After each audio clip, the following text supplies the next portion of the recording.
الحمدللہ والصلاة والسلام علی رسول اللہ وعلی آلہ وصحبہ ومن والہ۔ محترم بھائیوں اور دینی بہنوں، السلام علیکم ورحمۃ اللہ وبرکاتہ۔ سیرت نبوی کورس دنیا کے سب سے افضل انسان کی زندگی کے بارے میں اس کورس میں ہم جانتے ہیں۔ اللہ کے نبی صلی اللہ علیہ وسلم کی زندگی دو حصوں پر مشتمل ہے، مکی زندگی اور مدنی زندگی۔ مکی زندگی 40 سالہ جو زندگی تھی اس کو بھی ہم جان چکے ہیں، پھر نبوت کی جو 13 سالہ زندگی تھی اس کو بھی ہم جان چکے ہیں، اور اب ہم مدینہ میں داخل ہوں گے، بلکہ اللہ کے نبی صلی اللہ علیہ وسلم کی ہجرت جو تھی اس ہجرت کو بھی جان چکے ہیں۔ لیکن آگے بڑھنے سے پہلے اللہ کے نبی صلی اللہ علیہ وسلم کی جو ہجرت تھی، اس ہجرت سے ہمیں کیا سبق ملتا ہے، اس پر ایک نظر ڈال لیتے ہیں۔ اللہ کے نبی صلی اللہ علیہ وسلم کی ہجرت میں بہت سارا سبق ہے، بہت سارا میسیج ہے۔ اس میسیج اور اس سبق کو جاننا سمجھنا بہت ضروری ہے۔ تو آئیے اللہ کے نبی صلی اللہ علیہ وسلم کی زندگی سے ہمیں جو سبق اور میسیج ملتا ہے اس سبق اور میسیج کو جانتے ہیں۔ سب سے پہلا سبق، توکل کا صحیح مفہوم۔ توکل کسے کہتے ہیں؟ اللہ پر بھروسہ کرنے کو توکل کہتے ہیں۔ لیکن توکل کا مطلب یہ نہیں ہے کہ ہاتھ پر ہاتھ دھرے بیٹھے رہیں، بلکہ اپنی بساط بھر، طاقت بھر مکمل کوشش کرنے اور پلاننگ کرنے کا نام توکل ہے۔ اللہ کے نبی صلی اللہ علیہ وسلم نے ہمیں سکھایا کہ میں اللہ پر بھروسہ کیے ہوا ہوں اور گھر میں بیٹھے ہوئے ہیں، یہ توکل نہیں ہے۔ اللہ کے نبی صلی اللہ علیہ وسلم ہجرت میں سب سے پہلے اپنے رفیق سفر کا چوائس کرتے ہیں، ابو بکر رضی اللہ تعالیٰ عنہ ہیں۔ پھر راستے کے ماہر کا چوائس کرتے ہیں جو ایک غیر مسلم عبداللہ بن اریقط ہے۔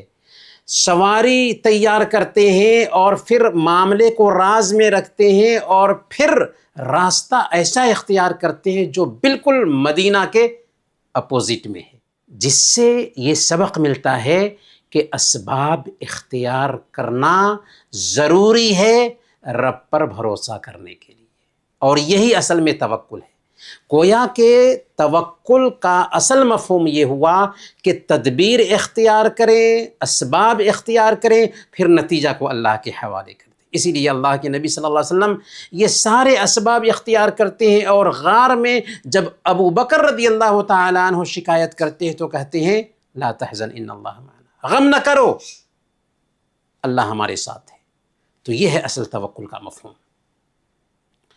دوسرا جو سبق ملتا ہے ہجرت سے وہ یہ ہے کہ جو اللہ کی حفاظت کرتا ہے نا، اللہ اس کی حفاظت کرتا ہے۔ عجیب طریقے سے غیبی مدد حاصل ہوتی ہے جو اللہ تعالیٰ کے احکامات پر عمل کرتا ہے، اس کے دین کے مطابق زندگی گزارتا ہے۔ اللہ تعالیٰ نے اس کی حفاظت کی ذمہ داری لے رکھی ہے۔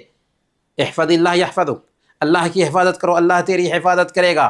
یہ سبق سکھایا تھا اللہ کے نبی صلی اللہ علیہ وسلم نے اپنے چچا کے بیٹے ابن عباس رضی اللہ تعالی عنہ کو، جب کہ وہ چھوٹے تھے اور آپ کی سواری پر بیٹھے تھے۔ خود اللہ کے نبی صلی اللہ علیہ وسلم غار کے دہانے پر دشمن کے کنٹرول میں آ چکے ہیں، دشمن قریب آ چکا ہے، اس کے باوجود اللہ رب العالمین نے آپ کی حفاظت فرمائی اور دشمن آپ کو دیکھ نہیں سکا۔ تو جب ہم رب کی مانتے ہیں، رب ہماری حفاظت کرتا ہے۔ یہ سبق ملتا ہے ہجرت سے۔ اور پھر اس کے ساتھ ساتھ اللہ کے نبی صلی اللہ علیہ وسلم کے صحابہ جو اللہ کے لیے اپنے آپ کو وقف کر چکے تھے، کیا اللہ تعالیٰ نے ان کی حفاظت نہیں کیا؟ ہاں، پریشانی آئی، مصیبت آئی، تو یہاں پر یہ بھی سبق ملتا ہے کہ ایمان والوں کے ساتھ میں پریشانی کا معاملہ ہوتا ہے، ایمان والوں کو آزمایا جاتا ہے، لیکن اخیر میں نتیجہ انہی کے حق میں ہوتا ہے۔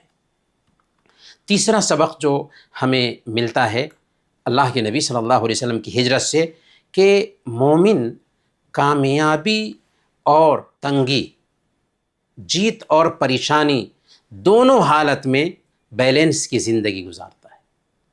مومن کا یہ شیوا ہوتا ہے کہ ایسا نہ ہو کہ اگر وہ جیتا ہوا ہے، وہ کامیاب ہے، تو اس کے مزاج میں تبدیلی آ جائے، نہیں، بلکہ چاہے دولت ہو اس کے پاس یا دولت سے محروم ہو، چاہے وہ فاتح ہو چاہے مفتوح ہو، اس کی زندگی ایک ہوگی۔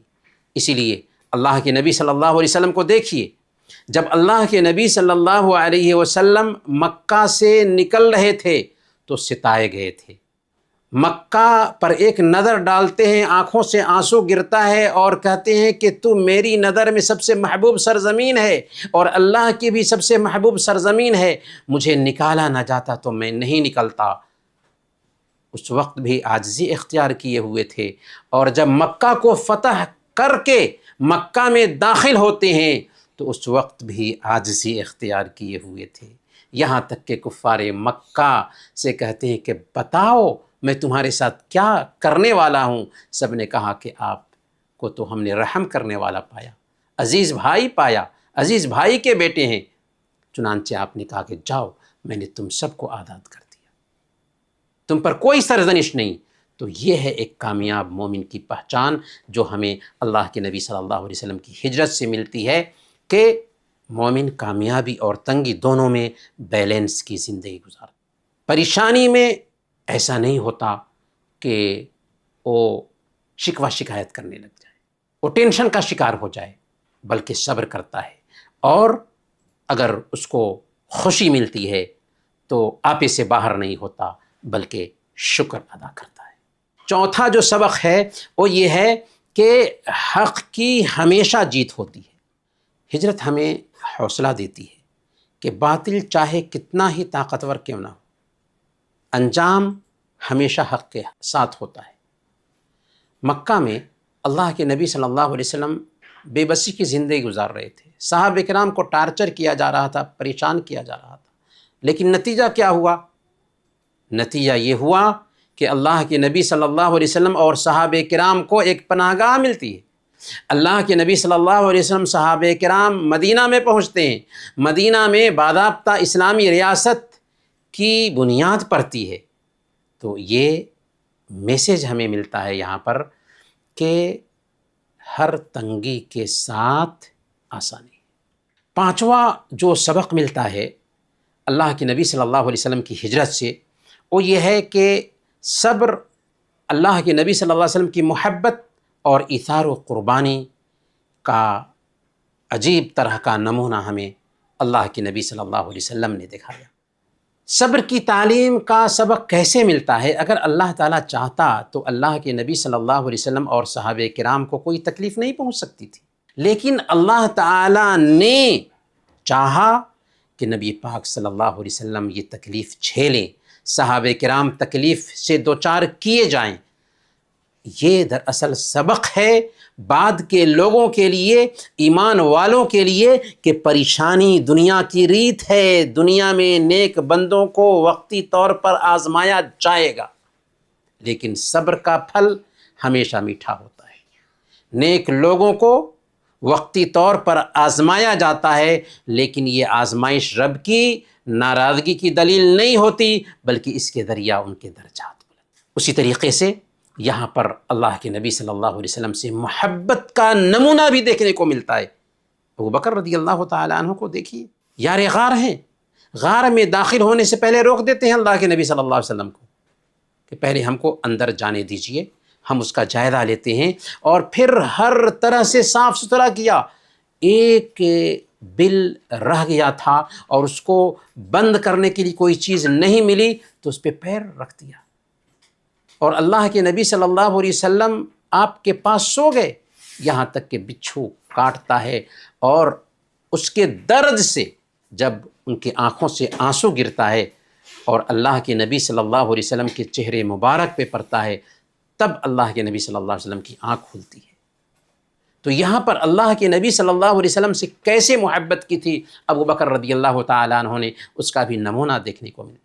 اور پھر انصار مدینہ کے ایثار اور قربانی کا نمونہ دیکھیے کہ یہ کون ہیں مدینہ والے جو جان جوخم میں ڈال کر کے اللہ کے نبی صلی اللہ علیہ وسلم اور صحابہ کرام کو مدینہ آنے کی دعوت دیتے ہیں؟ اور دعوت دیتے وقت جان رہے تھے کہ پوری دنیا سے جنگ مول لینا پڑے گی، لیکن پھر بھی دعوت دیا۔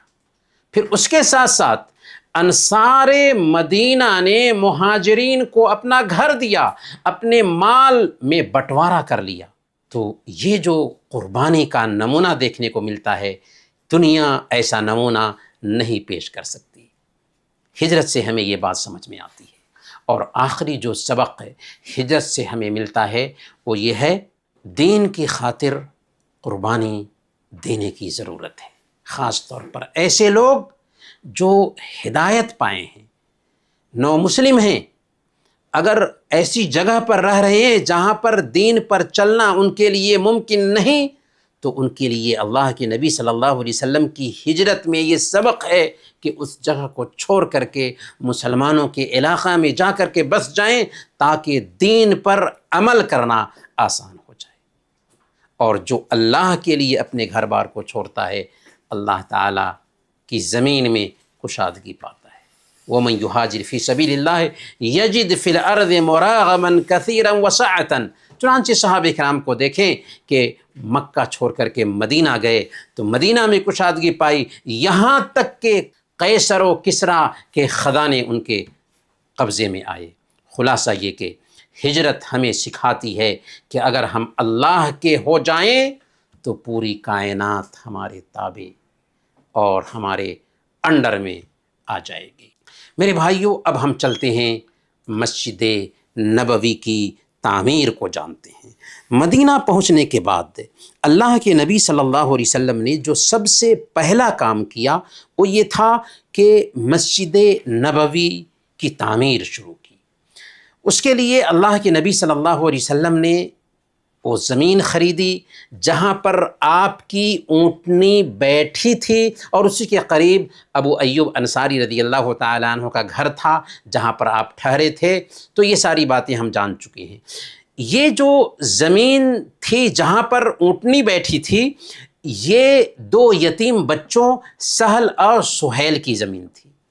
دونوں یہ زمین مسجد کے لیے ہبہ کرنے کے لیے تیار تھے، لیکن اللہ کے نبی صلی اللہ علیہ وسلم نے فری میں زمین لینا گوارا نہیں کیا، بلکہ آپ نے قیمت چکائی، زمین خریدی، اور اس زمین میں مشرکین کی قبریں وغیرہ بھی تھیں، پرانی قبریں، تو آپ نے ان کو اچھی طرح سے صاف کیا، تیار کیا، اور پھر مسجد بنانے کا کام شروع ہوا۔ مسجد کی تعمیر کا جب کام شروع ہوا تو مسجد بہت ہی سادگی کے ساتھ بنی۔ دیواریں مٹی اور کچی اینٹوں سے اٹھوائی گئیں، دروازے کے دونوں بازو پتھر کے لگائے گئے، چھت کھجور کی شاخوں کی بنائی گئی، اور شہتیر جو ہے وہ کھجور کے تنوں کے بنائے گئے تھے۔ فرش پر، زمین پر ریت اور کنکریاں بچھائی گئیں، اور اللہ کے نبی صلی اللہ علیہ وسلم انصار اور مہاجرین کے ساتھ خود مل کر کے اینٹ اور پتھر ڈھوتے تھے۔ یہاں پر ہمیں سبق یہ ملتا ہے، پہلا سبق، کہ مسلمان کی زندگی میں مسجد کی بہت اہمیت ہے۔ اسی لیے مردوں کے لیے جماعت سے نماز پڑھنا ضروری ٹھہرایا گیا ہے۔ ایک دوسرا سبق ہمیں یہ ملتا ہے کہ ہمیں چاہیے کہ اپنے آپ کو بڑا ثابت نہ کریں، سماج میں ہیں تو سب لوگوں کے ساتھ مل کر کے کام کریں۔ اللہ کے نبی صلی اللہ علیہ وسلم کا آئیڈیل ہمارے سامنے میں، اللہ کے نبی صلی اللہ علیہ وسلم مسجد نبوی کی تعمیر میں ساتھ دیتے ہیں صحابہ کا، پتھر اور اینٹ ڈھوتے ہیں۔ آپ تو سردار تھے لیکن پھر بھی آپ نے کام کیا۔ یہ سبق ہے کہ ہمیں خود کو بڑا ثابت نہیں کرنا ہے، بلکہ سب کے ساتھ مل کر کے کام کرنا چاہیے۔ اللہ کے نبی صلی اللہ علیہ وسلم نے جب مسجد بنوایا تو اسی کے بازو میں دو گھر بھی بنائے گئے۔ اس میں سے ایک گھر حضرت سودا رضی اللہ تعالی عنہ کے لیے اور دوسرا گھر حضرت عائشہ صدیقہ رضی اللہ تعالی عنہ کے لیے، کیونکہ اس وقت اللہ کے نبی صلی اللہ علیہ وسلم کے نکاح میں یہی دو بیویاں تھیں۔ ہم آپ کو بتاتے چلیں کہ اللہ کے نبی صلی اللہ علیہ وسلم کی ہجرت کے 6 مہینہ بعد اللہ کے نبی صلی اللہ علیہ وسلم اور ابو بکر رضی اللہ تعالیٰ عنہ کے گھر والے بھی مدینہ آ گئے، جس میں حضرت عائشہ صدیقہ رضی اللہ تعالیٰ عنہ بھی تھی۔ یہاں آنے کے بعد کچھ ہی دنوں کے بعد شوال کے مہینے میں حضرت عائشہ صدیقہ رضی اللہ تعالیٰ عنہ کی رخصتی ہوئی۔ یہاں پر ایک بات نوٹ کریں کہ شوال کے مہینے میں جو رخصتی ہوئی تھی نا، شوال کے مہینے کو زمانے جاہلیت میں لوگ منحوس سمجھتے تھے۔ حضرت عائشہ صدیقہ رضی اللہ تعالی عنہ کہا کرتی تھیں کہ میری رخصتی شوال کے مہینے میں ہوئی اور میری شادی بھی شوال کے مہینے میں ہوئی، ذرا بتاؤ اللہ کے نبی صلی اللہ علیہ وسلم کی بیویوں میں سب سے زیادہ قریب اور پیاری کون سی بیوی تھی؟ میں تھی۔ تو اس سے پتہ یہ چلا کہ کوئی بھی دن یا کوئی بھی وقت اور سال منحوس نہیں ہوتا، اس لیے شادی کرنے کے لیے ڈکشنری دیکھنا یہ جاہلیت کا کام ہے۔ اللہ کے نبی صلی اللہ علیہ وسلم جب مدینہ آتے ہیں تو آپ جانتے ہیں کہ جو صحابہ مکہ سے مدینہ آئے تھے وہ اپنے گھر بار زمین جائیداد سب سے محروم تھے، خالی ہاتھ آئے تھے۔ مدینہ میں آنے کے بعد ان کو سب سے زیادہ ہیلپ کی ضرورت تھی، مدد کی ضرورت تھی، کوئی ہو جو ان کا ساتھ دے۔ چنانچہ اللہ کے نبی صلی اللہ علیہ وسلم نے مسجد بنائی تاکہ مسلمانوں کا مرکز ہو، اسی کے ساتھ ساتھ انصار اور مہاجرین کے بیچ بھائی چارہ قائم کیا۔ انصار کون ہے؟ انصار کہا جاتا ہے مدینہ کے رہنے والوں کو جنہوں نے مدد کی، اور مہاجرین کون ہیں؟ یہ مکہ سے آنے والے لوگ ہیں، ہجرت کر کے جو آئے تھے ان کو مہاجرین کہا جاتا ہے۔ انصار اور مہاجرین میں بھائی چارہ اللہ کے نبی صلی اللہ علیہ وسلم نے قائم کیا۔ مہاجرین کی تعداد کتنی تھی؟ یہ کل 90 لوگ تھے، جن کے لیے مدنی 90 بھائیوں کو چنا گیا، اور ایک انصاری ایک مہاجر بھائی کے بیچ بھائی چارہ قائم کیا گیا۔ اسی لیے ہم مکی مسلمانوں کو مہاجر کہتے ہیں کہ انہوں نے ہجرت کی تھی، اور مدنی مسلمانوں کو انصار کہتے ہیں کہ انہوں نے مسلمانوں کی ہر طرح سے مدد کی تھی۔ انصار اور مہاجرین نے واقعی بھائی چارے کا حق ادا کر دیا، ایسا حق ادا کیا کہ قیامت کے دن تک ایسی مثال نہیں پیش کی جا سکتی۔ ایک نمونہ دیکھیے، بھائی چارے کا ایک نمونہ حضرت عبد الرحمن بن عوف اور حضرت سعد بن ربی کے بیچ جو بھائی چارہ قائم کیا گیا تھا۔ حضرت سعد رضی اللہ تعالیٰ عنہ نے عبد الرحمن بن عوف سے کہا، جو ہجرت کر کے آئے تھے مکہ سے مدینہ، کہ میں انصار میں سب سے زیادہ مالدار آدمی ہوں، آپ میرا مال 2 حصوں میں بانٹ کر کے آدھا حصہ آپ لے لیجئے اور آدھا حصہ میں لے لیتا ہوں، اور میرے پاس 2 بیویاں ہیں، آپ دیکھ لیجئے ان میں سے جو آپ کو پسند آئے اشارہ کیجئے، میں اس کو طلاق دے دیتا ہوں، اور پھر آپ اس سے شادی کر کے گھر بسا لیجئے۔ اللہ اکبر! کیسی قربانی تھی، تصور سے باہر ہے۔ لیکن حضرت عبد الرحمن بن عوف رضی اللہ تعالیٰ عنہ نے کیا کہا؟ حضرت عبد الرحمن بن عوف رضی اللہ تعالیٰ عنہ نے کہا کہ اللہ پاک آپ کے مال میں اور آپ کے گھر والوں میں برکت دے، بس ہمیں بازار کا راستہ بتا دیجیے۔ لوگوں نے انہیں بنو قینقاع کا بازار بتا دیا، وہ گھی اور پنیر بیچنے اور خریدنے لگے، یہاں تک کہ وہ اپنے انصاری بھائی سے بے نیاز ہو گئے۔ ایک دن اللہ کے نبی صلی اللہ علیہ وسلم کے پاس آئے تو ان کے اوپر پیلے کلر کا نشان تھا، زردی کا اثر تھا۔ نبی اکرم صلی اللہ علیہ وسلم نے پوچھا کہ یہ کیا ہے؟ انہوں نے کہا کہ میں نے شادی کی ہے یا رسول اللہ۔ آپ نے پوچھا کتنا مہر دیے ہو؟ کہا کہ 1.25 تولہ۔ آپ نے فرمایا اولم ولو بشات، ولیمہ کرو اگرچہ ایک بکری ہی صحیح۔ یہی عبد الرحمن بن عوف رضی اللہ تعالی عنہ ہیں جو کاروبار کرتے ہیں تو ان کا کاروبار اتنا ترقی کرتا ہے، اتنا ترقی کرتا ہے کہ کہتے ہیں کہ جب میں مٹی اٹھاتا تو میرے لیے سونا بن جاتی تھی۔ تو یہاں پر بہت بڑا سبق ہے ہمارے لیے کہ دوسروں کے لقمہ پر پلنے کی بجائے ہمیں محنت کرنی چاہیے۔ ایک مسلمان دوسروں کے لقمہ پر پلتا نہیں بلکہ خود محنت کرتا ہے۔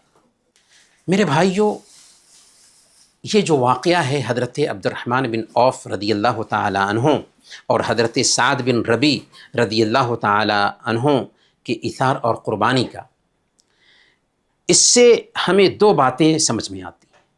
پہلی بات یہ کہ انصار مدینہ نے دل کھول کر سخاوت کی، دریا دلی کا مظاہرہ کیا، دام در میں قدم سخن مدد کی، یہاں تک کہ حضرت ام سلیم اور حضرت ابو طلحہ رضی اللہ تعالی عنہما کے قصہ کو یاد کیجئے کہ اللہ کے نبی صلی اللہ علیہ وسلم کے پاس ایک مہمان آتا ہے، گھر میں پوچھ دیتے ہیں، کسی کے پاس کچھ بھی نہیں ملا، مجلس میں اعلان کرتے ہیں ہے کوئی کہ آج کی رات اس مہمان کی ضیافت کر سکے؟ حضرت ابو طلحہ رضی اللہ تعالیٰ عنہ نے کہا کہ ہاں یا رسول اللہ، میں گھر جاتے ہیں پوچھتے ہیں گھر میں کھانا ہے، کہا کہ صرف بچوں کے لیے، کہا کہ بچوں کو سلا دینا اور چراغ کو ٹھیک کرنے کے بہانے اس کو گل کر دینا، بجھا دینا۔ مہمان آتا ہے، کھانا چن دیا جاتا ہے، چراغ کو بجھا دیا جاتا ہے ٹھیک کرنے کے بہانے، اور ظاہر کرتے ہیں کہ ہم کھا رہے ہیں، حالانکہ وہ کھا نہیں رہے تھے، اور مہمان پیٹ بھر کر کے کھا لیتا ہے۔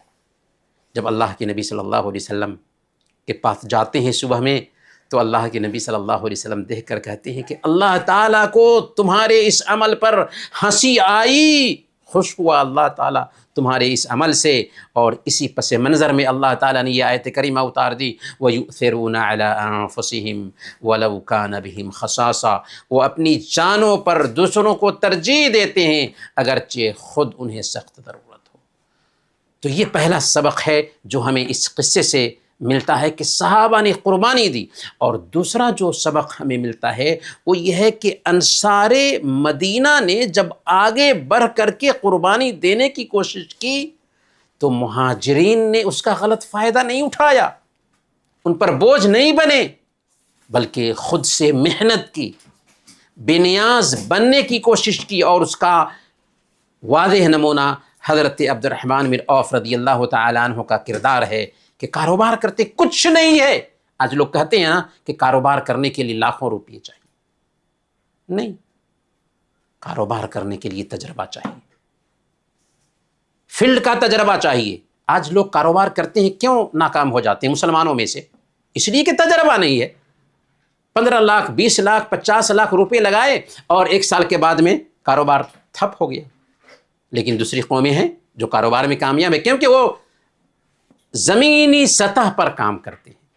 تو جس چیز کا تجربہ نہیں ہوگا اس میں آپ کامیاب نہیں ہو سکتے ہیں۔ تو کہنے کا مطلب یہ ہے کہ ایک مسلمان کو چاہیے کہ دوسرے کے لقمہ پر پلنے کی بجائے کاروبار کرے، اور کاروبار سب سے بہتر پیشہ ہے۔ میرے بھائیوں، آگے بڑھتے ہیں۔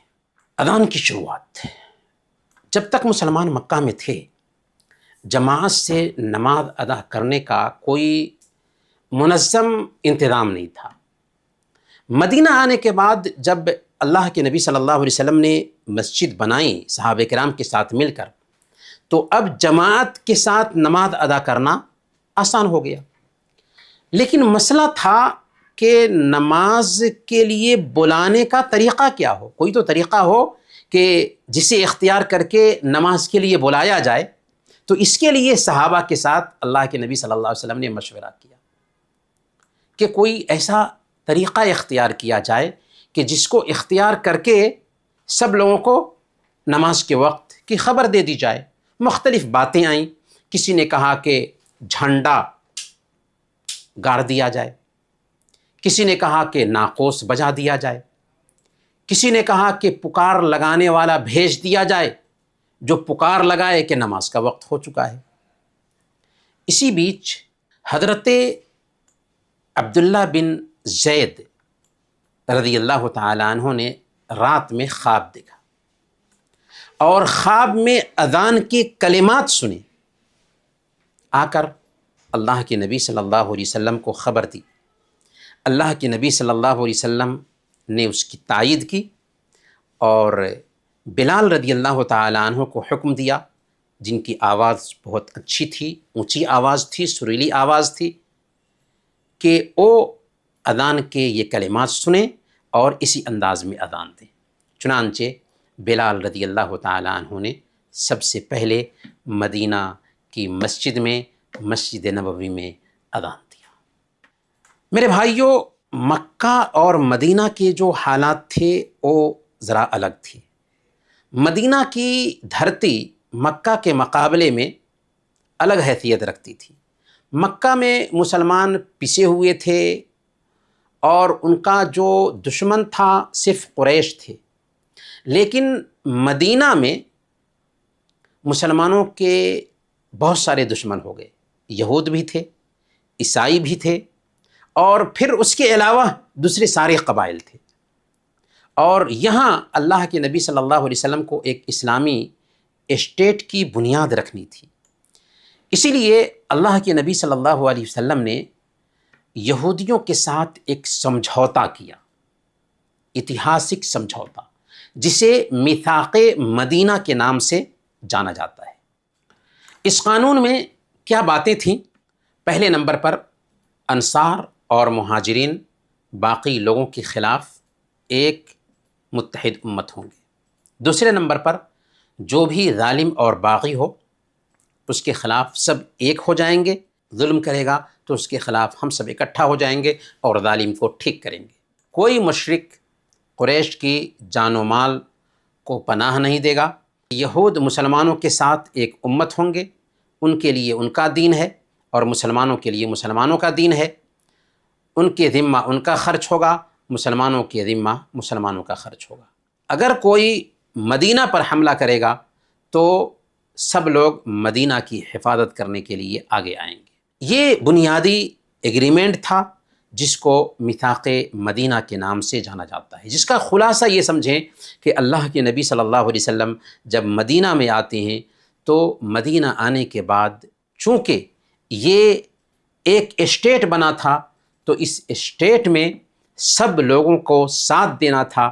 اسی لیے اللہ کے نبی صلی اللہ علیہ وسلم مسلمان ہوں یا مشرکین ہوں یا یہود ہوں، سب کو ایک وحدت میں، ایک لڑی میں، ایک یونٹی میں پرو دیتے ہیں اور سب کو یہ تاکید کرتے ہیں کہ یہ ہم سب کا دیش ہے، ہم سب کا ملک ہے، اس ملک کی حفاظت کرنی ہے، اور جو کوئی بھی ہمارے خلاف اٹھے گا اس کے خلاف ہم سب مل کر کے لڑیں گے، کیونکہ یہ دیش ہم سب کا ہے، یہ ملک ہم سب کا ہے.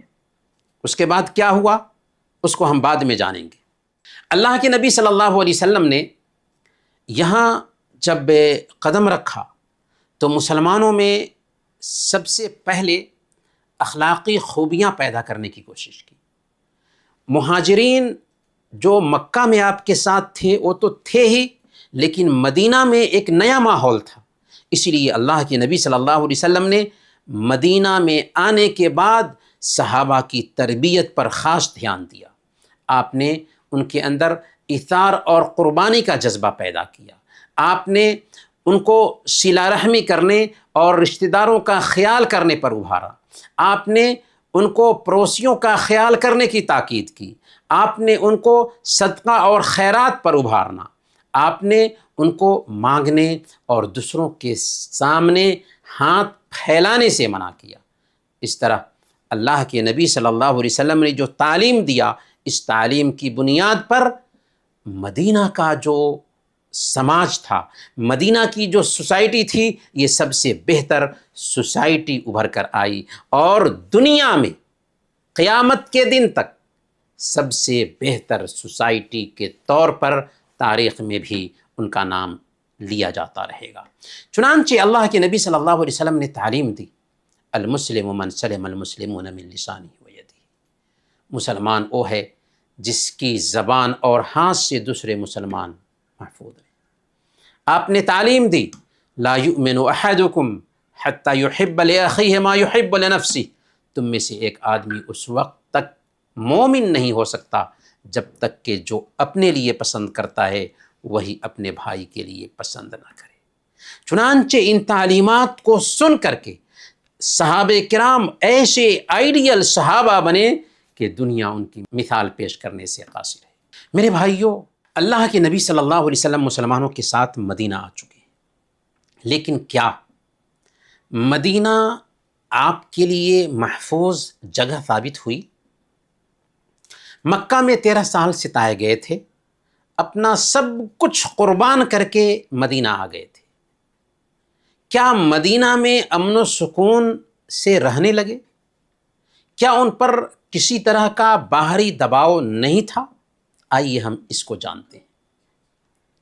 اللہ کے نبی صلی اللہ علیہ وسلم صحابہ کرام کے ساتھ مدینہ میں پناہ لے چکے ہیں، قریش ان کے گھروں پر قبضہ کر چکے ہیں، اب تو ظالموں کو کم سے کم زیادتی سے باز آ جانا چاہیے تھا، لیکن کیا وہ باز آ گئے؟ نہیں۔ انہوں نے میٹنگ کی اور پاس کیا کہ عبداللہ بن ابی کو خط لکھا جائے۔ عبداللہ بن ابی یہ کون ہے؟ یہ وہی عبداللہ بن ابی ہے جو خزرج قبیلے کا سردار تھا، جس کو لوگ اللہ کے نبی صلی اللہ علیہ وسلم کے مدینہ آنے سے پہلے بادشاہ بنانے کی تیاری میں تھے۔ بعد میں چل کر کے جب دیکھا کہ میری دال گلنے والی نہیں ہے تو اس نے دکھلاوے کے لیے اسلام قبول کر لیا اور منافقوں کا سردار بنا۔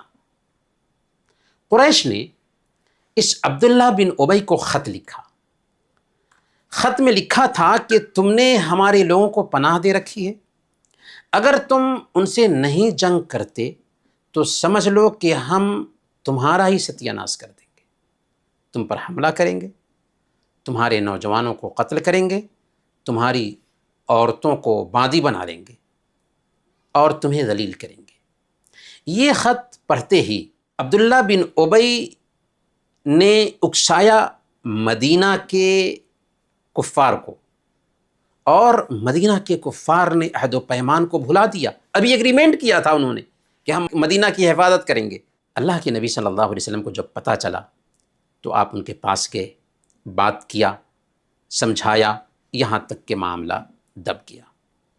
لیکن قریش برابر اللہ کے نبی صلی اللہ علیہ وسلم کے خلاف ساز باز کرتے رہے، یہودیوں سے ساز باز کرتے، عبداللہ بن ابی کو اکساتے، یہاں تک کہ عبداللہ بن ابی چونکہ اس کی تاج پوشی ہونے والی تھی، اس کو لوگ سردار بنانے والے تھے، بادشاہ بنانے والے تھے، لیکن ایسا نہیں ہو سکا تھا، تو عبداللہ بن ابی غصہ میں تھا ہی، اسی لیے وہ اور سازش کرنا شروع کر دیا اور مدینہ کے ماحول کو گدلا کرنے میں لگ گیا، خراب کرنے میں لگ گیا۔ لیکن اللہ کے نبی صلی اللہ علیہ وسلم کی تربیت تھی، اس لیے صحابہ پر اس کا اثر نہیں ہوا۔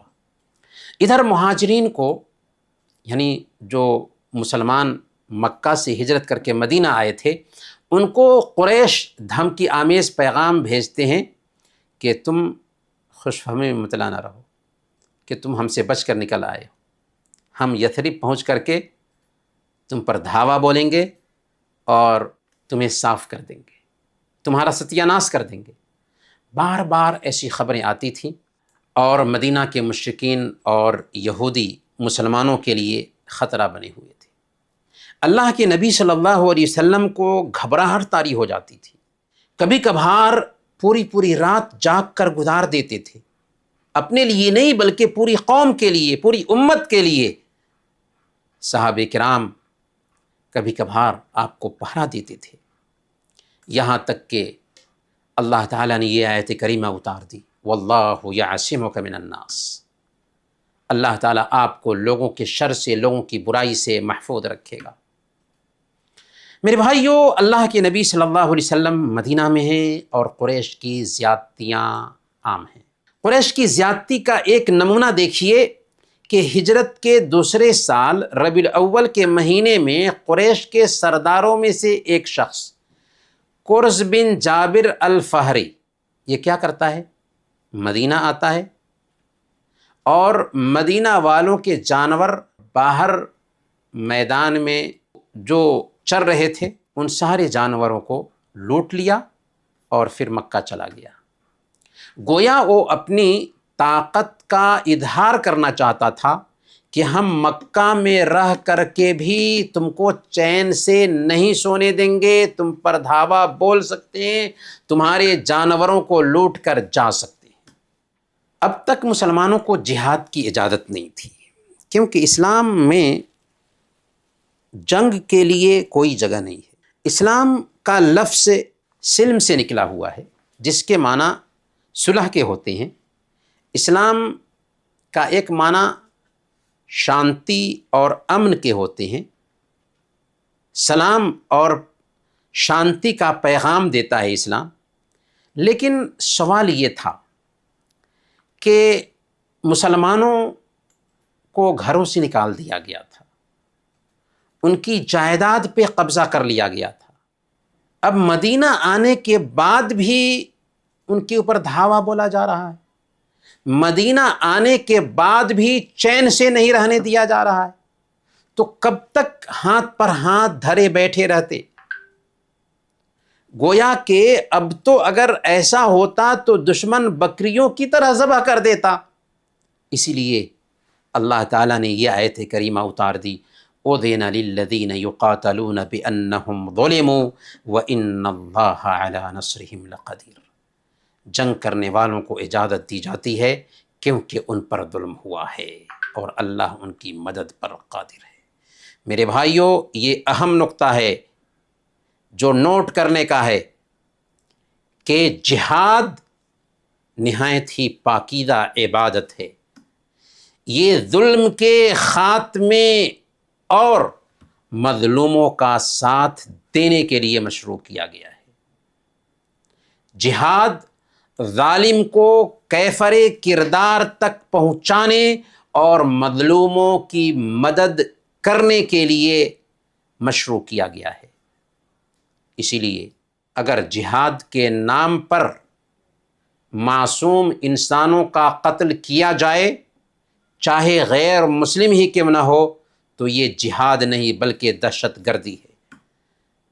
اسلام جیسے امن کا مذہب برداشت ہی نہیں کر سکتا کہ معصوموں کی جان لی جائے۔ من قتل نفسا بغیر نفس او فساد فی الارض فکأنما قتل الناس جميعا۔ جو آدمی کسی انسان کو بغیر اس کے کہ اس نے کسی کو قتل کیا ہو یا زمین میں فساد مچایا ہو قتل کر دیتا ہے، چاہے کوئی بھی رہے، تو ایک انسان کا قاتل نہیں بلکہ ساری انسانیت کا قاتل ہے۔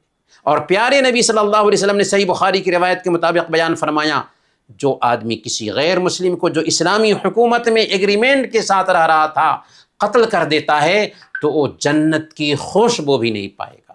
ان تعلیمات کو دیکھتے ہوئے کیا مسلمان سوچ بھی سکتا ہے کہ وہ دہشت گردی میں ملوث ہو؟ نہیں۔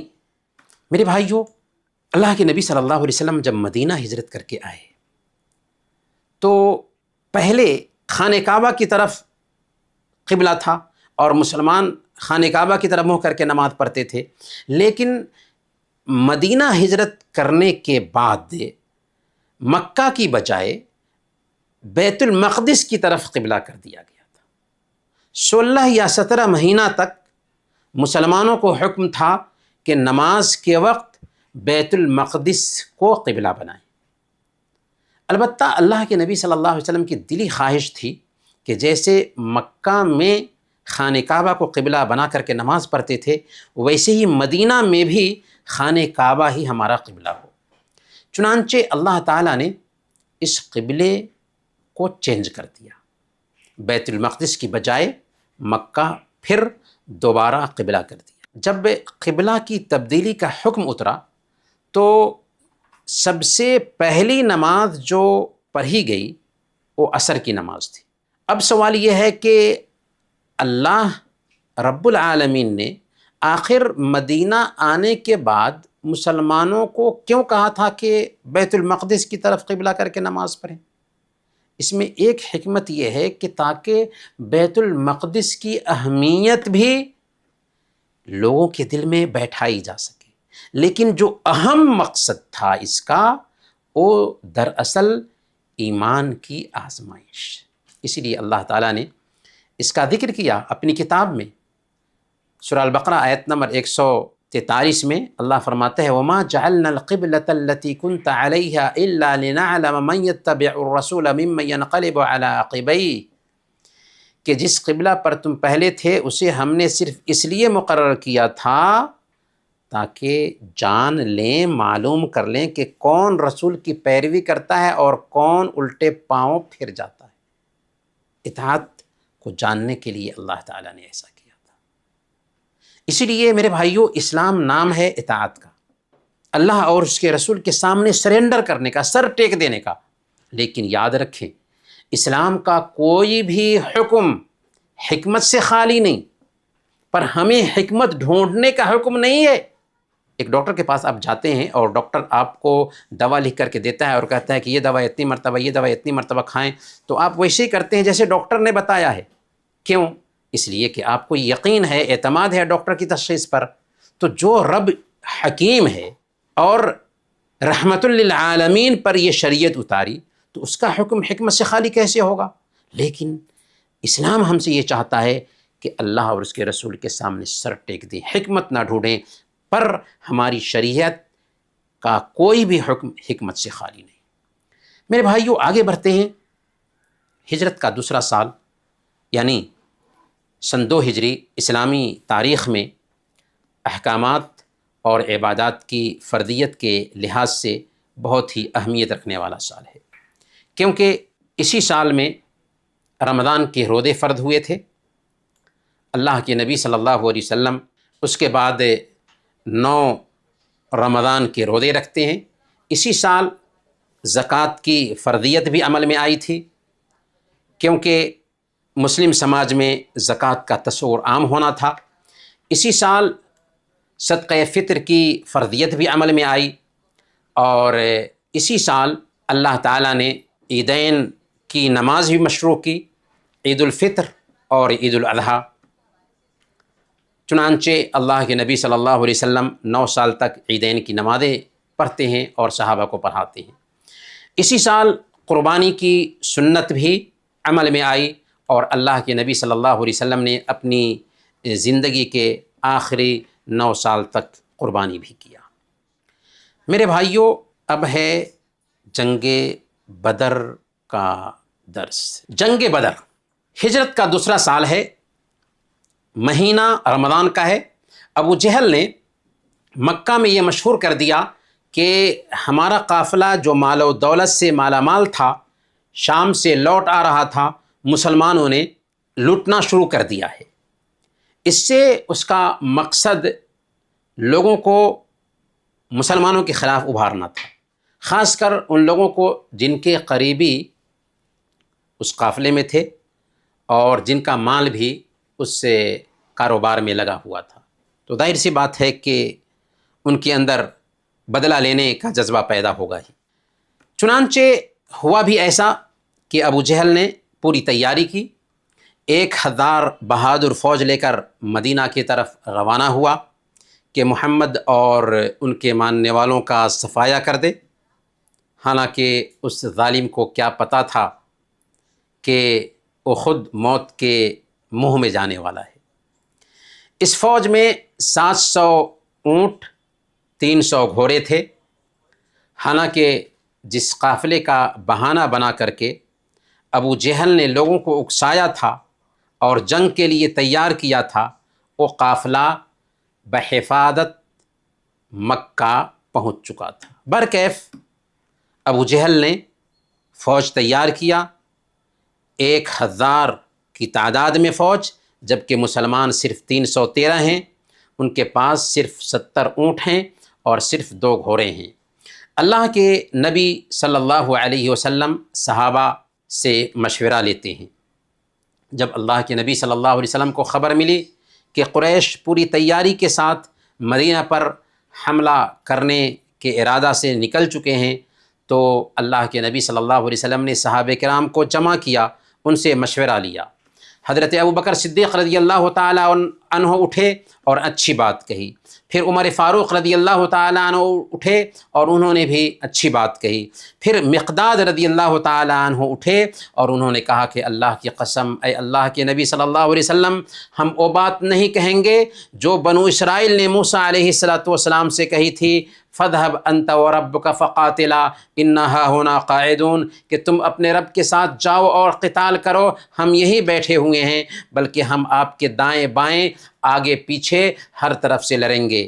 اس سے اللہ کے نبی صلی اللہ علیہ وسلم کا چہرہ دمک اٹھا، آپ خوش ہو گئے۔ اس کے بعد پھر فرمایا، مسلمانوں مجھے مشورہ دو۔ اس پر انصار کی طرف سے حضرت سعد بن معاذ رضی اللہ تعالیٰ عنہ اٹھے اور انہوں نے کہا کہ اللہ کی قسم جس نے آپ کو حق کے ساتھ بھیجا ہے، اے اللہ کے نبی صلی اللہ علیہ وسلم، اگر آپ ہمیں سمندر میں لے جائیں اور کہیں کہ اس سمندر میں کود جاؤ تو ہم میں کا ہر آدمی اس میں چھلانگ لگا دے گا، کوئی پیچھے نہیں ہٹے گا۔ یہ حوصلہ افزا جو باتیں تھیں سن کر کے اللہ کے نبی صلی اللہ علیہ وسلم اطمینان کا سانس لیتے ہیں، آپ کا چہرہ خوشی سے کھل جاتا ہے۔ پھر اس کے بعد اللہ کے نبی صلی اللہ علیہ وسلم فرماتے ہیں کہ چلو خوش ہو جاؤ، کیونکہ مجھ سے اللہ تعالیٰ نے 2 گروہوں میں سے ایک گروہ کا وعدہ فرمایا ہے۔ اللہ کی قسم اس وقت میں گویا قوم کی قتل گاہیں دیکھ رہا ہوں۔ اللہ کے نبی صلی اللہ علیہ وسلم 313 مسلمانوں کو لے کر بدر کے مقام پر پہنچ جاتے ہیں۔ سواری میں صرف 2 گھوڑے اور 70 اونٹ تھے۔ مشرکین بھی اسی رات پہنچے تھے۔ 17 رمضان المبارک 2 ہجری کی صبح دونوں فوجوں کا آمنا سامنا ہوا۔ اللہ کے نبی صلی اللہ علیہ وسلم نے صفیں برابر کیں اور فرمایا جب تک میرا حکم نہ آ جائے جنگ شروع نہ کرے۔ اس کے بعد آپ خیمہ میں واپس گئے۔ آپ کے پاس ابو بکر رضی اللہ تعالیٰ عنہ بھی تھے۔ آپ نے قبلہ رخ ہو کر کے نہایت گریہ و زاری سے دعا کی۔ آپ نے فرمایا اللہم انجز لی ما وعدتنی، اللہم آت ما وعدتنی، اللہم ان تہلک هذه العصابہ من اہل الاسلام لا تعبد فی الارض۔ اے اللہ مجھ سے تو نے جو وعدہ کیا ہے اسے پورا فرما۔ اے اللہ وہ چیز عطا فرما دے جس کا تو نے مجھ سے وعدہ کیا ہے۔ اے اللہ اگر مسلمانوں کی یہ جماعت ہلاک ہو گئی تو زمین پر تیری عبادت نہیں کی جائے گی۔ آپ مسلسل اپنے رب سے دعا کرتے رہے، پکارتے رہے، یہاں تک کہ آپ کی چادر آپ کے کندھوں سے گر گئی۔ حضرت ابوبکر صدیق رضی اللہ تعالیٰ عنہ آپ کے اوپر رحم کھاتے ہوئے آپ کی چادر کو آپ کے کندھوں پر ڈالتے ہیں اور کہتے ہیں اے اللہ کے نبی، آپ کا اپنے رب سے التجا کرنا کافی ہے، وہ ضرور وعدہ پورا کرے گا۔ تب اللہ تعالیٰ نے اسی پس منظر میں یہ آیت کریمہ اتار دی، اذ تستغیثون ربکم فاستجاب لکم انی ممدکم بألف من الملائکۃ مردفین، کہ جب تم اپنے پروردگار سے فریاد کر رہے تھے اللہ تعالیٰ نے تمہیں جواب میں فرمایا کہ میں مسلسل پے در پے 1000 فرشتے سے تمہاری مدد بھیج رہا ہوں۔ چنانچہ اللہ تعالیٰ نے فرشتوں کے ذریعہ آپ کی مدد فرمائی۔ اس کے بعد جنگ کی شروعات ہوتی ہے۔ قریش کی طرف سے بہترین شاہ سوار عتبہ، شیبہ اور ولید میدان میں آیا، اور مسلمانوں کی طرف سے ان کا مقابلہ عبیدہ بن حارث، حضرت حمزہ اور حضرت علی رضی اللہ تعالیٰ عنہ نے کیا۔ حضرت حمزہ نے شیبہ کو مار گرایا، حضرت علی نے ولید کو مارا۔ البتہ عبیدہ اور عتبہ کے درمیان مقابلہ ہوتا رہا، یہاں تک کہ حضرت علی اور حضرت حمزہ دونوں نے عتبہ کو بھی مار گرایا۔ مشرکین غصہ سے بے قابو ہو کر مسلمانوں کی صفوں میں داخل ہو گئے، پامردی کے ساتھ لڑنے لگے۔ مسلمان بھی ان کا ڈٹ کر مقابلہ کر رہے تھے۔ اللہ کے نبی صلی اللہ علیہ وسلم ان کے بیچ تھے۔ آپ نے ایک مٹھی کنکری لی اور مشرکین کے چہروں پر مارا اور کہا شاہت الوجوہ، چہرے بگڑ جائیں۔ اسی پس منظر میں اللہ تعالیٰ نے یہ آیت کریمہ اتار دی، وما رمیت اذ رمیت ولکن اللہ رما، اے نبی جس وقت آپ نے کنکری پھینکی تھی وہ آپ نے نہیں پھینکی بلکہ اللہ نے پھینکی، کیونکہ اللہ تعالیٰ ہی اثر ڈالنے والا ہے۔ اسی وقت اللہ پاک نے مسلمانوں کی مدد کے لیے 1000 فرشتوں کو اتار دیا، اور اللہ کے نبی صلی اللہ علیہ وسلم اس وقت یہ آیت کریمہ تلاوت کر رہے تھے، سیہزم الجمع ویولون الدبر، سیہزم الجمع ویولون الدبر، ان قریب یہ لشکر ہار جائے گا اور وہ پیٹ پھیر کر بھاگ جائیں گے۔ اللہ کے نبی صلی اللہ علیہ وسلم صحابہ کو ہمت دلا رہے تھے، فرشتے بھی مسلمانوں کا ساتھ دے رہے تھے۔ عجیب منظر ہے مشرکین کے لیے، کسی کی گردنیں کٹ رہی ہیں، کسی کا ہاتھ کٹ رہا ہے، کسی کا سر کٹ رہا ہے، اور پتہ نہیں چل رہا ہے کہ کس نے کاٹا ہے۔ جی ہاں، یہ غیبی مدد تھی مسلمانوں کی فرشتوں کے ذریعہ۔ اس جنگ میں 2 نوعمر بچے، عفرا کے یہ دونوں بیٹے تھے، معاذ اور معوذ، ابو جہل کی تلاش میں تھے۔ حضرت عبد الرحمن بن عوف رضی اللہ تعالی عنہ سے پوچھا کہ چچا جان ابو جہل کو مجھے بتا دیجئے۔ پوچھا کہ ابو جہل کا تم کیا کرو گے؟ انہوں نے کہا کہ مجھے بتایا گیا ہے کہ وہ رسول اللہ صلی اللہ علیہ وسلم کو گالی دیتا ہے۔ اتنے میں ابو جہل دکھائی دیا، حضرت عبد الرحمن بن عوف رضی اللہ تعالی عنہ نے اس کی طرف اشارہ کیا، دونوں اس پر جھپٹ پڑے اور تلوار سے مار کر کے اسے قتل کر دیا۔ جب اس کا سر اللہ کے نبی صلی اللہ علیہ وسلم کی خدمت میں پیش کیا گیا تو آپ نے کہا اللہ اکبر، یہ اس امت کا فرعون ہے۔ میرے بھائیوں، میدان بدر میں جب حق اور باطل کا مقابلہ ہو رہا تھا، اللہ کے نبی صلی اللہ علیہ وسلم لوگوں کو جوش دلاتے ہوئے فرماتے ہیں کہ تم لوگ اس جنت کی طرف اٹھو جس کی کشادگی آسمان اور زمین کے برابر ہے۔ حضرت عمیر بن حمام رضی اللہ تعالی عنہ نے جب سنا تو کہا بخن بخن، واہ واہ، کیا ہی اچھی بات ہے۔ نبی کرم صلی اللہ علیہ وسلم نے پوچھا کہ اے عمیر تم نے بخن بخن کیوں کہا؟ انہوں نے کہا کہ یا رسول اللہ، اللہ کی قسم میں نے اس امید میں کہا کہ کاش میں بھی جنت والوں میں ہو جاؤں۔ آپ نے خوشخبری دیتے ہوئے فرمایا کہ تم یقیناً جنت والوں میں سے ہو۔ اس وقت حضرت عمیر رضی اللہ تعالیٰ عنہ کچھ کھجوریں ان کے ہاتھ میں تھی، وہ کھا رہے تھے، لیکن انہوں نے جب جنت کی بشارت سن لی تو کہا لئن انا حییت حتی آکل تمرات ہذہ انہا لحیات طویلہ، اگر میں ان کھجوروں کے کھانے تک زندہ رہا تو یہ تو بہت لمبی زندگی ہو جائے گی۔ چنانچہ انہوں نے کھجوروں کو پھینک دیا، تلوار اٹھائی اور بہادری سے لڑتے رہے یہاں تک کہ شہید ہو گئے۔ یہ قصہ ہمیں سکھاتا ہے کہ جب مومن کو جنت کا یقین ہو جائے تو دنیا کی لذت پھیکی پڑ جاتی ہے۔ میرے بھائیوں، آخری جو نقطہ ہے وہ دراصل جنگ کا نتیجہ ہے۔